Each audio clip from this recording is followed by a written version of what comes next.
Well, good morning. How are you all today? Welcome to Integrative Preparedness. I had somebody make a statement on one of my previous videos. They said, "Do you ever smile?" Yeah, I smile a lot. As a matter of fact, I laugh a lot. But a lot of times we're talking about things that really aren't about smiling, right? So I want to talk about one of those things today, and that is information security and the fact that guys, they know everything. And I don't think a lot of people really understand the surveillance state. So I want to talk about that. If you haven't yet registered for the first annual Integrative Preparedness Stonemont Gathering coming up the 13th of July in Lenexa, Kansas, you'd better get on it. We do have openings still open, but you'd better get on it. It's going to be a great time. I've talked with a number of people that are coming, and we're all looking forward to it. You do that by going to the stonemont.us website. That's our website, stonemont.us. It's where you can buy my books and T-shirts and mugs and things like that. You can't buy this one. This was only for people who come to the gathering. Well, you can buy it if you come to the gathering, right? Yeah, but it's not available to the public, to the general public. And then over on the right side of the page, it'll say events. You click that, it'll take you to our registration page. It doesn't cost anything. We just need to know how many people are coming for a couple of reasons and get that done. And I'm looking forward to seeing everybody. Okay, when I put up the one that I did yesterday on confiscation and the possibility of the powers that be confiscating all your stuff in an emergency situation, I was really disappointed at some of the comments that I got. And I don't know whether some of these comments are the result of ignorance or bravado or whatever. Okay. If they were from bravado, I encourage you to knock it the heck off. I'm serious. If they were the result of ignorance, I want to try to solve that problem. And ignorant doesn't mean that you're stupid. Ignorance means you don't know information. Okay, so you do away. Knowledge solves ignorance. Okay, it cures ignorance. So don't be ignorant. Know what the situation is. I want to talk about that. I said, I mentioned the other day that recently I got together with a few friends, and these are people with very long and very high up experience in. Well, I'll be honest. I'm not going to dance around. I'm not going to tell you the specifics, but some very secretive parts of the government. I used to be in that. I'm not anymore. I left because I came to disagree with it and have a much different. And they don't necessarily agree with it. I want to, and they are all out of it now. But one of them made this statement, and he was exactly right. He says people don't have any idea of the surveillance state. They don't have any clue. I hear about it. We all hear about it on my channel, on other channels about OPSEC, right? Everybody likes to use that word, and very few people know what it really means. I remember, and this isn't something, I'll say this. This isn't something new, okay? The ability for people to know everything about you is beyond the understanding of the average person. I used to say, people used to say, oh, you shouldn't say what city you live in or anything like that.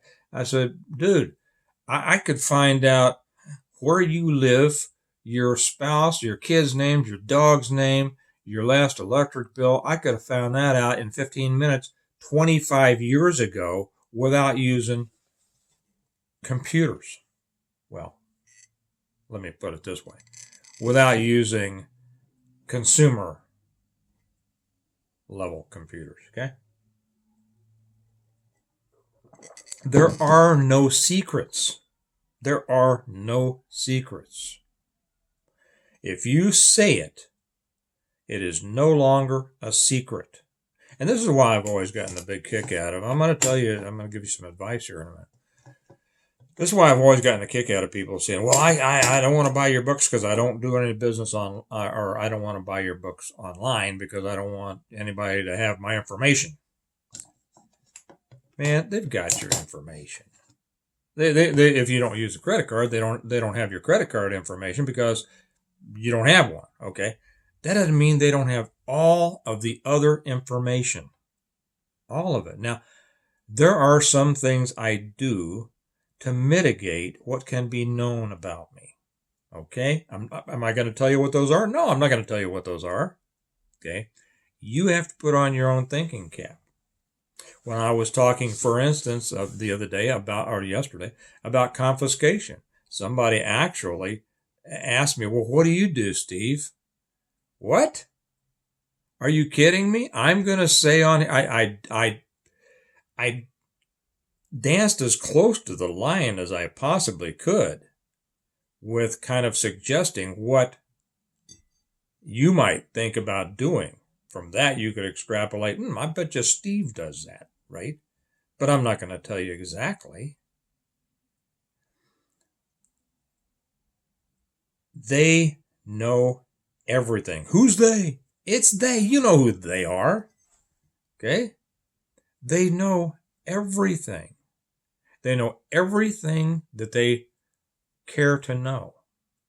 And if they don't care about knowing it right now, it's saved in some server farm, okay, in Idaho or someplace. And if you make yourself a target, and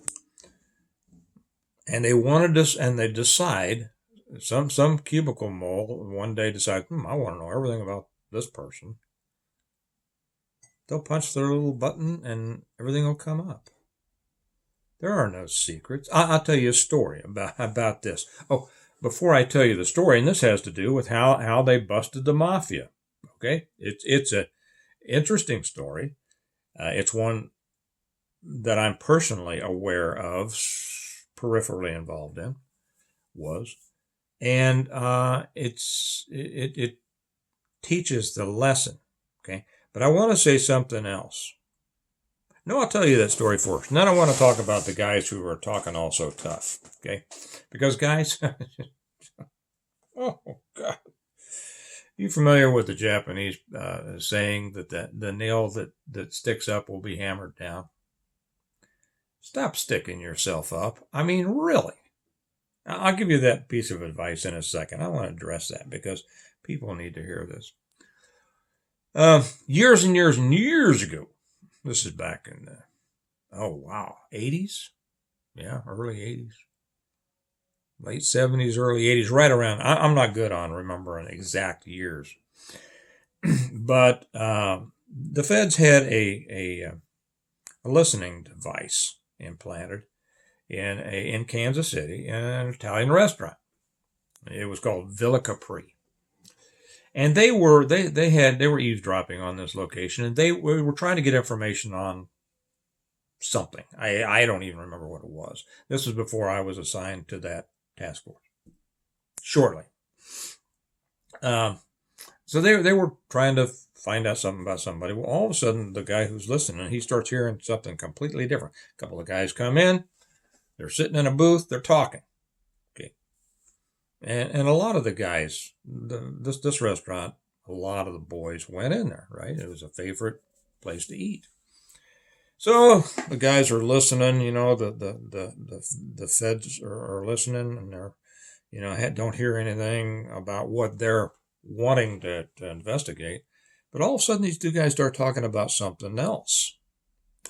And, it was somewhat cryptically, but, if you're talking and you actually get people in there that can understand the language, you will be able to glean information out of it. They start talking about something that was totally unknown to law enforcement. And so they started listening and said, well, what's this? I won't go through the whole thing. And I don't know all the details because I wasn't involved in that case at that time. But the thing is, it developed into the investigation that became Operation Strawman. If you're familiar with what Operation Strawman was, it goes into the movie Casino carries it, addresses it kind of. It doesn't address it very well, so don't watch Casino. It's a stupid movie, like all of De Niro's movie, except for The Godfather 2. Like all of De Niro's so-called mob movies, it's ridiculous. It has nothing to do with the truth, so don't watch that and think that you know anything about it, because you won't. You'll get a totally warped sense of reality. But it developed, and it was about the Teamsters pension funds, which were controlled by the Kansas City mob, and using that to loan money to Vegas and financing Vegas, and then skimming, from the casinos out there. It became one of the big. You can look it up, Operation Strawman. It became really one of the things that brought the American mob down. Cosa Nostra, it brought them down. Because two guys were talking about something that nobody was interested in at the time at lunch in a restaurant.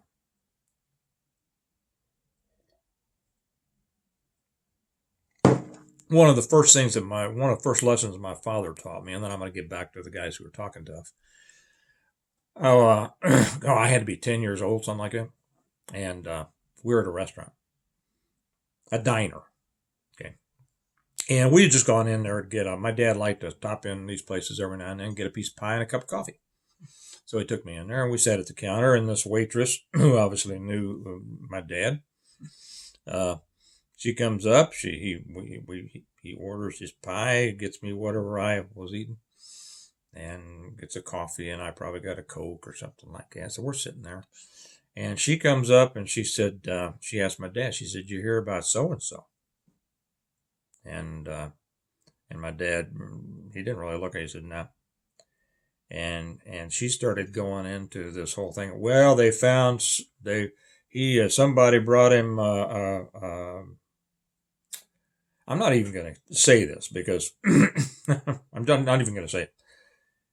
She started telling him about how somebody had disposed of some evidence on something. And my dad wasn't answering her. He was just eating his pie. And I thought that it was drinking his coffee. And I thought it was kind of rude because my dad was a very polite man. And very courteous, he was a very, very friendly guy. And I'd never seen him act like this.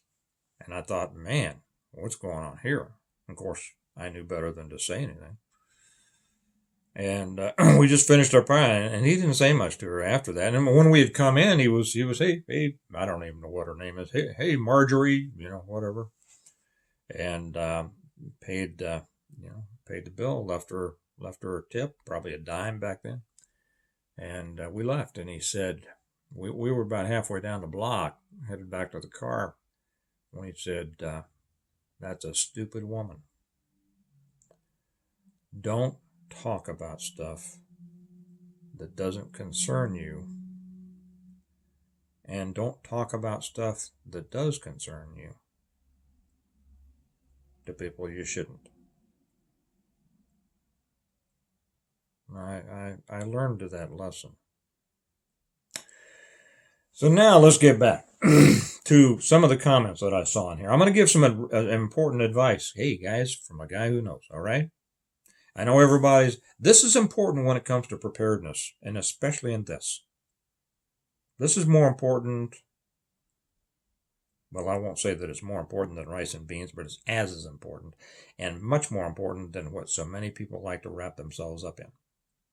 I actually saw people come on and make statements. I was talking about the confiscation. Hey, I talked about it in my book, right? I read out of my first book, The Reversion, about when the National Guard came to Stonemont to inventory their stores for redistribution to those who had not prepared, right? And it didn't work out well for the National Guardsmen, for the captain. But here's the thing. we were talking about, that is a grid down situation. That is when everything is collapsed. There is no more government, no more rules, no more laws. The laws are the laws that you make, and that's the survival of the fittest. And I actually had people come on and say, yeah, even after I have warned, don't say stuff like this. The guy who says, I'm going to fight it out on my doorstep, the fight ain't going to last long. The fight's going to last about 2 seconds. And then you're either dead or in a cage along with your family. What kind of reasoning is at work there? Well, there is no kind of reasoning that's at work there. There is unreasoning emotion. Okay? But even after warning about that, I still had people come on and say, I can't imagine that it's not going to work out very well for them. It's not going to work out well for them. If they come up to somebody's house who has put in all their hard work and preparations, nobody's going to let that stuff go easily. Do you understand what you're saying? Do you understand what happens next? Are you under the impression that one guy is going to show up at your house with a clipboard and say, okay, I see that I believe you have this, and this. Do you mind if I walk through your house and then I'll help you carry all the stuff out to the truck that'll be here in a few minutes? Do you think that's how it's going to happen? No. There's going to be a squad of people come to your house. And the moment that you offer any resistance, including being snarly, snarky, rude, whatever, because guys, at this point, it is serious. And I don't think many of you know what serious is at this level. There will be no conversation. There will be no argument. There will be no discussion. There will be no, can't we figure this out? No, there's none of that. We're here for your stuff. And the person who says, well, they're not going to have a really very good day if they come up against me. Oh, they're going to have a fine day. You're going to be a very small speed bump in their day. You're going to be, the only problem you're going to cause for them is the report that they're going to have to write about what happened to you. Is that clear enough? Yeah, and they don't mind writing those reports. Okay, it'll be a very short report. Mr. Jones offered resistance. Mr. Jones, we took necessary steps, and Mr. Jones was deceased on scene or taken into custody, and along with his family. Okay, there you go. That's it. I had somebody make the statement. Oops, hang on. I'll be right back, buddy. Somebody's calling. Okay. Well, maybe I'll get back to what the comment was a little bit later, but I want to tell you, as much as I knew about the surveillance state when I was on the job, my first real introduction came to it when I went to Ireland. And I tell you, it started when I went through Heathrow. I have never, some of you have heard the story about, now I was with an organization that the British government didn't really like. And they ran me through the ringer. That's all right. It's a game. And in Heathrow, I saw the first indication of the surveillance state. And I've never been to East Germany back when there was an East Germany, but I bet that it looked pretty much like this. Cameras everywhere. There was no place you could go. I guess you could go into a stall in the bathroom, but I wouldn't swear that there wasn't a camera in there. Cameras everywhere. Everything you did was on camera. When I went up to Northern Ireland, I say that because that's how most people think of it. And I'm not going to get into that anymore. I'm not going to get into that. Everything you say, someone hears. Okay? Everything you type, every comment that you make, someone hears or records. You can put your phone down if you're watching this on your phone. If it's laying out anywhere, it's listening to you. I mean, you know that, right? Most people know that, but they seem not to because they come on here and they make these statements. Well, either you're trying to cause trouble or you're showing just the most amazing ignorance. Don't do that. Don't talk about things like this. If you want a real lesson, this is Uncle Steve's lesson of the day.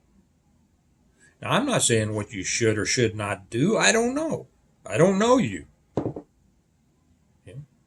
Maybe you. Somebody actually asked me, "Well, Steve, what would you do?" I think I already said that. That was just kind of. I mean, come on, really? I'm going to tell you my plans. You realize it's not just between you and I right here. You realize it's the entire world is hearing this and reading every comment that's down there. I know I don't have a very big audience, but it's out there for anybody who wants to. I'm trying to give good advice to people about how to stay clean. Don't put yourself in a position that makes you a target. And one of the best ways to make yourself a target is to say, well, it's not going to be a good day for them if they come to. First off, it doesn't impress anybody. Nobody believes it. Usually the people that talk like that are the first ones to roll over. Because, you know why? Because they think that this is the battleground. They think that the comment section or whatever is the battleground. Because all their life, they've pretty much only dealt with words. Most people, okay, have only dealt with words. That's just the way it is. I'm not putting anybody down for that.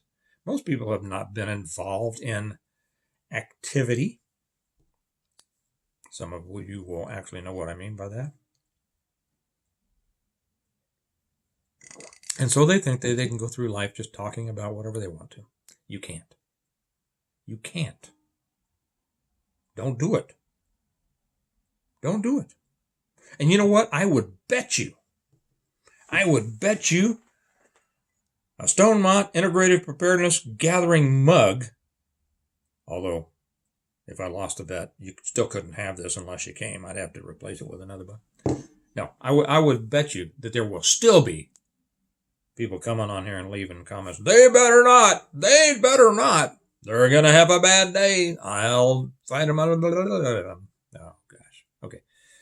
So obviously the lesson from this is not for them because they will never understand. They'll be like the waitress who was spilling her guts to my father.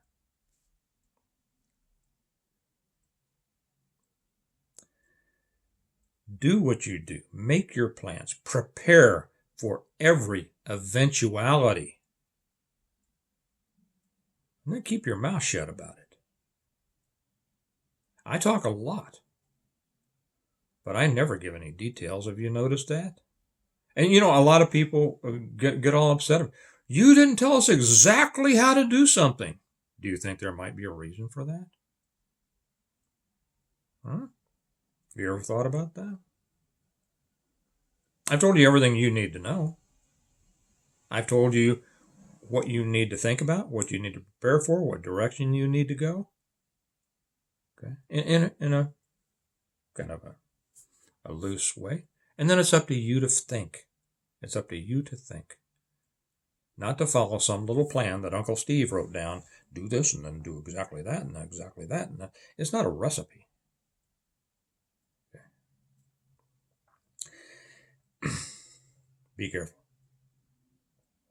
You have no idea. Well, there may be a couple of you that have kind of an idea. So I don't want to say everybody, but I'm going to say that 98% of the people out there. So I won't say you have no idea. I will say that 99.999% of the people out there have no idea the capabilities of the system. Seriously. People think they do because they watch videos and they read stuff. You don't have a clue. So keep yourself safe. That's what I'm saying. Keep yourself safe. Prepare in a positive way. Prepare in a positive way. This is also why I have said in the past, I have made some videos about living under oppression. And these same guys who will assure us they're going to fight it out on the doorstep, because I have no intention of living under oppression. I'm an American. My family came here in the 1630s, and ever since we've been. Okay, good for you, man. Good for you. You keep it up. You can either be tough or you can be smart. And the person who's smart usually lasts a lot longer than the person who is just up. Now, you can be both tough and smart. That's the best. But if you got a choice, choose smart first. Okay? You're going to do a lot better.